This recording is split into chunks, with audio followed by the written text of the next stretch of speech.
వరంగల్కు చెందిన యువ క్రికెటర్ విశ్వనాథ్ వైష్ణవ్ మృతి విషాదం నింపింది. కరీమాబాద్ ఎస్ఆర్ఆర్ కోటకు చెందిన వైష్ణవ్ హైదరాబాద్లో జరిగిన రోడ్డు ప్రమాదంలో తీవ్రంగా గాయపడ్డాడు. యశోద ఆసుపత్రిలో చికిత్స పొందుతూ మృతి చెందారు. ఇటీవల జరిగిన T20 టోర్నీలో వరంగల్ వారియర్స్ తరపున వైష్ణవ్ ఆడారు. యువ క్రికెటర్ మృతితో కుటుంబ సభ్యులు, స్నేహితులు, క్రికెట్ వర్గాల్లో తీవ్ర విషాదం నెలకొంది.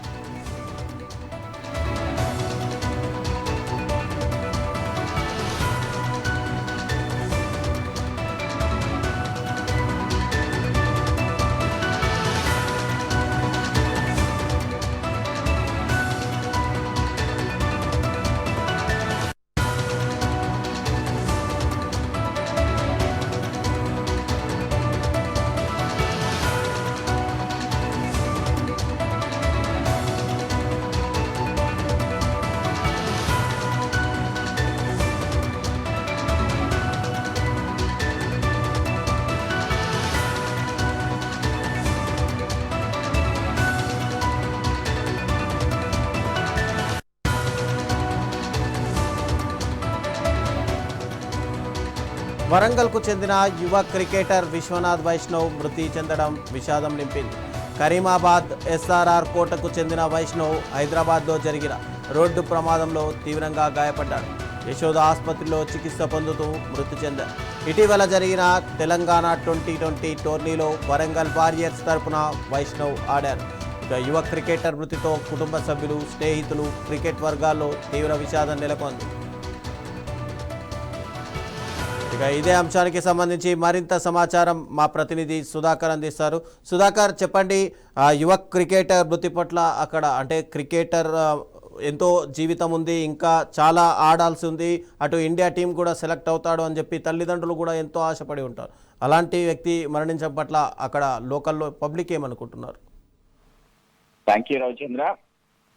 వరంగల్ నగరంలోని కరీమాబాద్ ఎస్ఆర్ఆర్ ప్రాంతానికి సంబంధించిన యువ క్రికెటర్ విశ్వనాథ్ వైష్ణవి రోడ్డు ప్రమాదంలో నిన్న తీవ్ర గాయాలై చికిత్స పొందుతూ ఈ రోజు ఉదయం హైదరాబాద్ లోని ప్రమాదం యశోద హాస్పిటల్లో చికిత్స పొందుతూ మృతి చెందడం జరిగింది.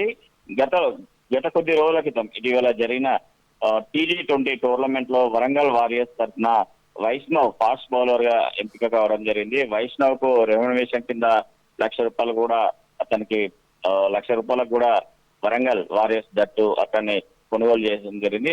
మంచి క్రికెట్ లో మంచి ఆట నైపుణ్యం కనబరిచిన ఫాస్ట్ బౌలర్ గా అతను ఇప్పుడిప్పుడు అంచెలంచెలుగా ఎదగడంతో పాటు అతని తల్లిదండ్రులు కూడా ఎంతో కష్టపడి వారు మరి చాలా సామాన్యమైన కుటుంబం నుంచి వచ్చిన వైష్ణవ్ అతను ఇప్పుడిప్పుడే ఎదుగుతున్నాడు.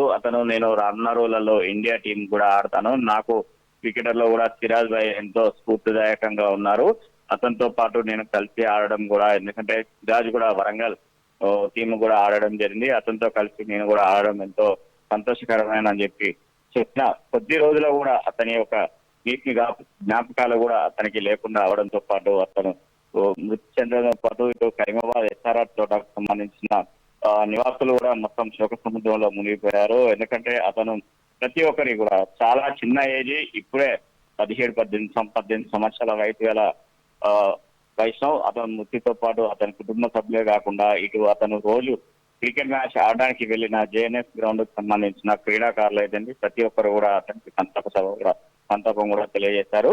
ఇదే క్రమంలో అతనికి ఎంతో నైపుణ్యం ఉన్న మంచి వ్యక్తి, అతను ఎవరితో పాటు కూడా చిన్న డిస్టర్బెన్స్ కూడా చేయలేని వ్యక్తి. ఎందుకంటే అతను అనుకున్నది సాధించడానికి అతను ఎంతో కష్టపడి రోజు ఉదయం ఇటు ఎస్ఆర్ఆర్ తోట నుంచి JNS గ్రౌండ్ కు 8 కిలోమీటర్లు ఒక్కొక్క టైంలో సైకిల్ మీద కూడా వెళ్ళి అతను క్రికెట్ ఆడిన వ్యక్తి అని చెప్పేసి అక్కడ ఉన్న గ్రామస్తులు ఎవరైతే అతని చుట్టుపక్కల ప్రాంతాలకు ఉన్న అతని స్నేహితులు కానీ అతనికి పరిచయం ఉన్న వాళ్ళు కూడా చెప్పడం జరుగుతుంది. ఎందుకంటే అతను రోజు ఉదయం 5 గంటలకు లేచి పొద్దున్నే JNS గ్రౌండ్ కి వెళ్ళి JNS గ్రౌండ్ లో క్రికెట్ ప్రాక్టీస్ చేయడమే కాకుండా అక్కడి నుంచి అతను మళ్ళీ నేరుగా JNS గ్రౌండ్ లో ఫ్రెష్ అయ్యి అక్కడి నుంచి కాలేజీ కూడా వెళ్ళేవాడు.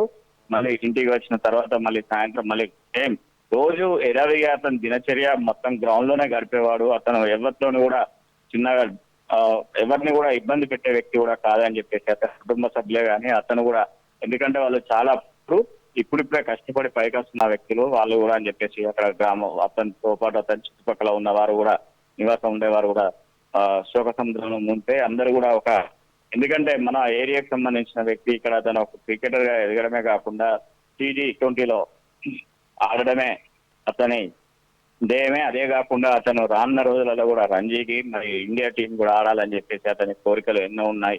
అయినా కూడా అతని కోరికలు నెరవేరే ముందే ఇలాంటి ఈ దుర్ఘటన జరగడం చాలా దురదృష్టకరం అని చెప్పేసి తెలియజేస్తున్నారు రవిచంద్ర. Thank you Sudhakar.